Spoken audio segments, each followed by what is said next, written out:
Seguimos con la información internacional a esta hora, 10 de la mañana con 18. Isel Guerra nuevamente en el mesón de CNN Chile Radio con noticias que llegan desde Azerbaiyán, ¿no? Exactamente, y que están relacionadas con lo que ha estado ocurriendo en estos últimos 6 días en el Medio Oriente y el conflicto entre Estados Unidos, Israel e Irán, porque durante esta jornada se han reportado explosiones precisamente en la frontera, allí en Azerbaiyán, también en el límite con Armenia y con Irán. Esas imágenes precisamente corresponden a lo que ha ocurrido durante esta jornada y que dejan 4 personas heridas hasta este momento. Para ubicarnos solamente, Isel, Azerbaiyán es país vecino de Irán hacia el norte, ¿cierto? Exactamente, sí, hacia el norte. Allí, en este territorio en particular, uno de ellos es Najicheván, que es una república autónoma que está separada del resto del territorio azerí por Armenia. Y también otro de los reportes se habla de una explosión no solo en este aeropuerto, que es las imágenes que estamos viendo ahí en pantalla, sino que también cerca del edificio de una escuela en una aldea en Chequerabad, también allí en el límite que separa a estas 3 naciones en el Cáucaso Sur, particularmente, que es donde están ubicados Azerbaiyán y Armenia, y que marca por lo demás, Seba, la primera vez que vemos ahora, en este caso en particular, un ataque con drones iraníes, que es lo que se entiende al menos hasta este momento, allí en otro país que esté fuera de la órbita del Medio Oriente, aparte, ¿no?, de lo que vimos en Chipre el fin de semana recién pasado, y también con la información que conocíamos el día de ayer de Turquía, que era otro de los lugares donde se habían reportado la caída de un misil. Claro, y eso es bien relevante, la descripción que haces tú, para entender cómo el conflicto, y lo hemos dicho, creo, Isel, en los comentarios anteriores de esta semana, el conflicto puede ir tomando una dimensión regional, ya la tiene, por cierto, pero cada vez más grande. Sí. Que se vayan involucrando más países, lo único que hace es complejizar más el escenario para cualquiera sea la solución que se encuentre a esta guerra, que se ve todavía muy lejana. Pero en el fondo es agravar el escenario. Sí, de todas formas, hasta este momento no se han entregado reportes de parte de Irán si es que efectivamente se trataba de un ataque precisamente contra algún grupo que pudiera estar en ese lugar. Esa es una información que hasta este momento seguimos esperando. Lo cierto también es que recientemente se han visto tensiones crecientes entre Azerbaiyán e Irán, que son ambos países de mayoría musulmana chiita. De hecho, millones de azeríes étnicos viven en Irán, pero que en los últimos años han aumentado las tensiones entre estos dos países porque Azerbaiyán ha incrementado poco a poco la cooperación en materia de seguridad con Israel. Y eso es el contexto geopolítico, si se lo puede hablar, y también de seguridad que ha tenido estas 2 naciones enfrentadas en el último tiempo.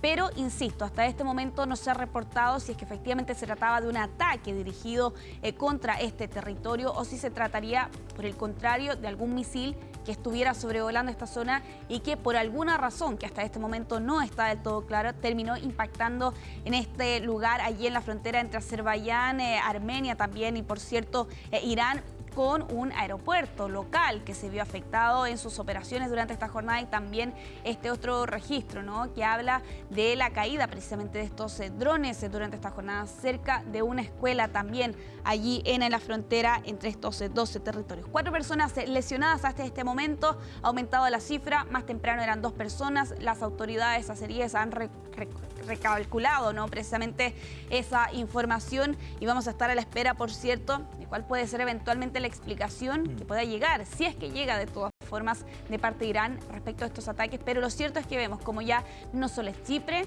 Turquía el día de ayer reportaba también la presencia de un dron que fue derribado por fuerzas de la OTAN, sino que ahora también Azerbaiyán se suma como otro de los territorios que han visto en estos últimos días la presencia de drones y de misiles iraníes. Claro, y se ven ataques en distintas partes, desplazamiento de tropas en otras zonas, movimiento de navíos en el caso de Francia y de España.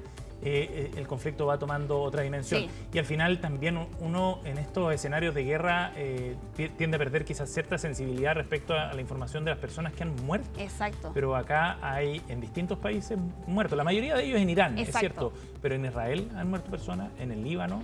La posibilidad de que acá en Azerbaiyán los haya también es bien concreta, y ya son más de 1000 personas que han muerto en 6 días de conflicto. Exactamente, sí, 1000 víctimas fatales en un conflicto que hasta este momento ni siquiera tiene ribetes de alguna especie de término, al menos en el corto plazo.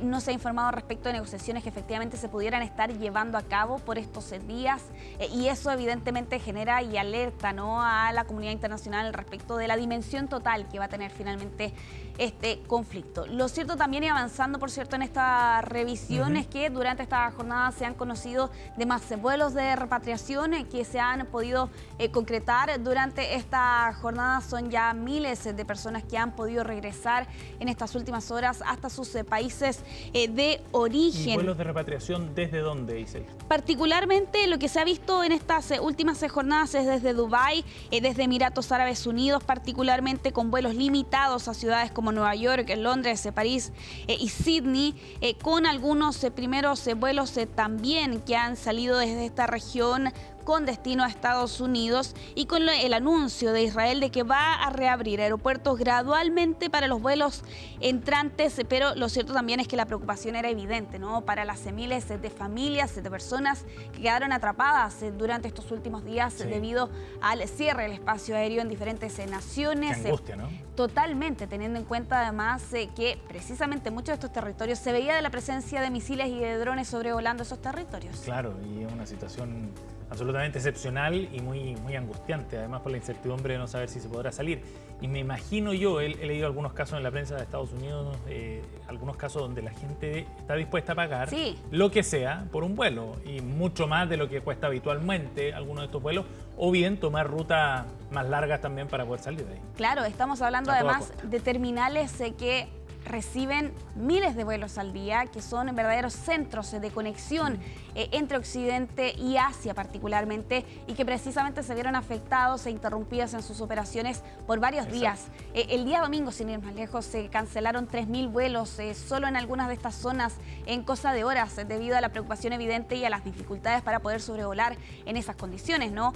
Y claro, con familias que tampoco tenían muy claro cuánto más se iba a extender este cierre o la imposibilidad de poder salir de estos territorios. Varias naciones han estado llevando a cabo entonces durante estas últimas horas estos vuelos de repatriación. España, sin ir más lejos, era una de esas naciones. Vamos a estar actualizando la información que llega desde Medio Oriente durante esta jornada, pero el siguiente tema, Seba, hasta cierto punto también está relacionada precisamente con las acciones militares estadounidenses, pero con un tema que se ha instalado en estos últimos días, y es la inteligencia artificial. ¿Qué ha ocurrido? Que OpenAI aparentemente ha admitido que no puede controlar el uso de la inteligencia artificial por parte del Pentágono, en una trama, te diría, Seba, que viene escalando en los últimos días. ¿Qué ocurrió? Es fascinante este tema. Hace algunas jornadas atrás, el Pentágono le exigió a las empresas de inteligencia artificial que eliminaran las barreras de seguridad de sus modelos para permitir una gama más amplia de acciones militares, que llevó a que Anthropic, que podríamos decir es el símil y es el rival, sin ir más lejos, de OpenAI, que está detrás del modelo Cloud,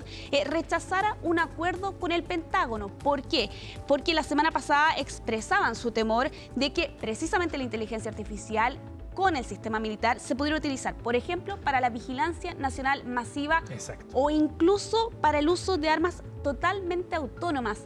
Bueno, eso llevó durante esas jornadas a que Hegseth, el secretario de Defensa de Estados Unidos, declarara a esta empresa, Anthropic, como un riesgo para la cadena de suministro. Eso no se había hecho contra una empresa estadounidense en muchísimo tiempo. Es una acusación gravísima, ¿eh? De hecho, si bien no ha sido promulgada formalmente, de todas formas sigue siendo una acusación de muchísimo peso. ¿Y qué ocurrió? Que ese mismo día se anunció este acuerdo con OpenAI, que es precisamente la competencia de Anthropic. Lo interesante es que Anthropic se negaba a firmar este acuerdo porque de alguna manera podía violar los términos éticos en los que fue constituido esta empresa. Anthropic nace como una empresa donde investigadores de OpenAI salen de allí y deciden tomar su camino propio, formar Anthropic, porque había discrepancias respecto a los alcances éticos del desarrollo de una tecnología como esta. Ese es el origen de Anthropic y por eso tiene una línea bien distinta y se hace el contraste con OpenAI. Y bueno, no estaban dispuestos a entregar su tecnología finalmente para fines que ellos no tuvieran certeza fueran los correctos.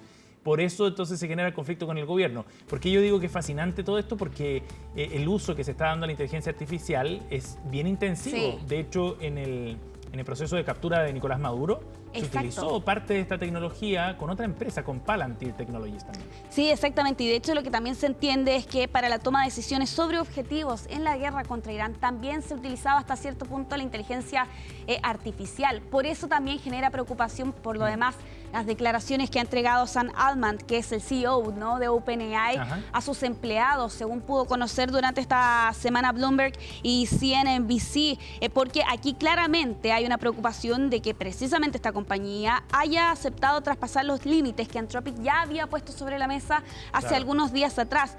Si bien desde OpenAI insisten en que esta tecnología se va a utilizar de forma legal y que van a controlar los daños, lo cierto es que las declaraciones de Sam Altman a sus empleados distan muchísimo más allá, por cierto, de esta premisa que han expresado, al menos públicamente. Es una señal de alerta total la que está levantando, o reconociendo más bien Sam Altman. Yo creo que es un reconocimiento de lo que pueden y no pueden hacer. Y es una señal clarísima también de cuáles son los límites muy difusos todavía de control ético. Acá hay muchas dudas sobre si es que efectivamente tenemos control real sobre estos sistemas, si es que el ser humano todavía es capaz de guiar a la inteligencia artificial o si ya empieza a ser al revés. Entonces ahí hay una discusión de fondo que en este caso además tiene consecuencias de las más graves, porque están vidas de seres humanos en juego detrás del despliegue militar, por ejemplo, que puede hacer Estados Unidos en la zona. Sí, en rigor la declaración de Sam Altman era la siguiente: ustedes, haciendo alusión a sus empleados, no pueden tomar decisiones operativas, y es de esa declaración que se desprende la postura finalmente del CEO de OpenAI en medio de este, te diría, Seba, es un debate gigantesco que se ha armado durante estas últimas 2 semanas sobre los riesgos de la inteligencia artificial, que han sido largamente debatidos desde hace ya un tiempo bastante largo, pero en este caso particular cuando estamos hablando de acciones militares en terreno y además de vigilancia, ¿no?, a los propios estadounidenses por medio del uso de la inteligencia artificial.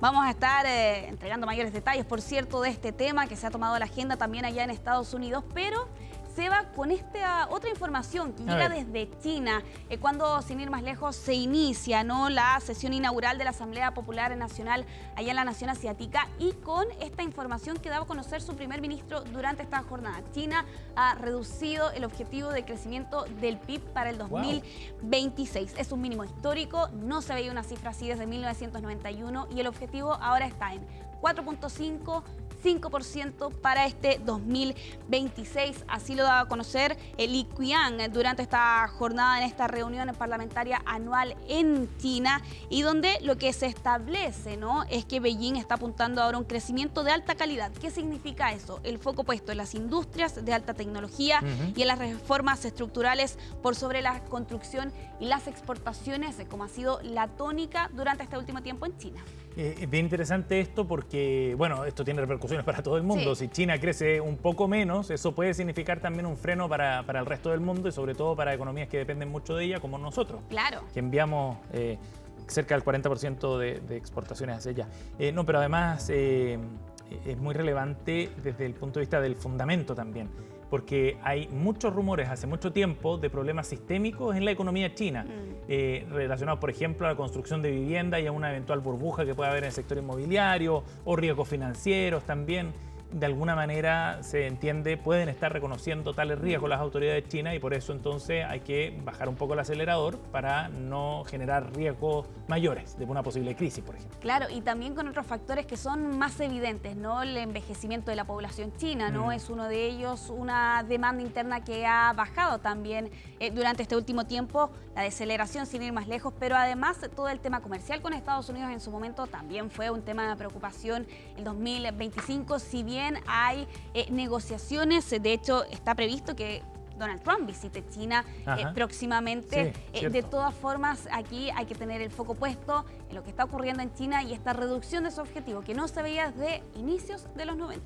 Giselle Guerra, la información internacional. Gracias, Giselle. Nos vemos, Seba. Nos vemos más tarde.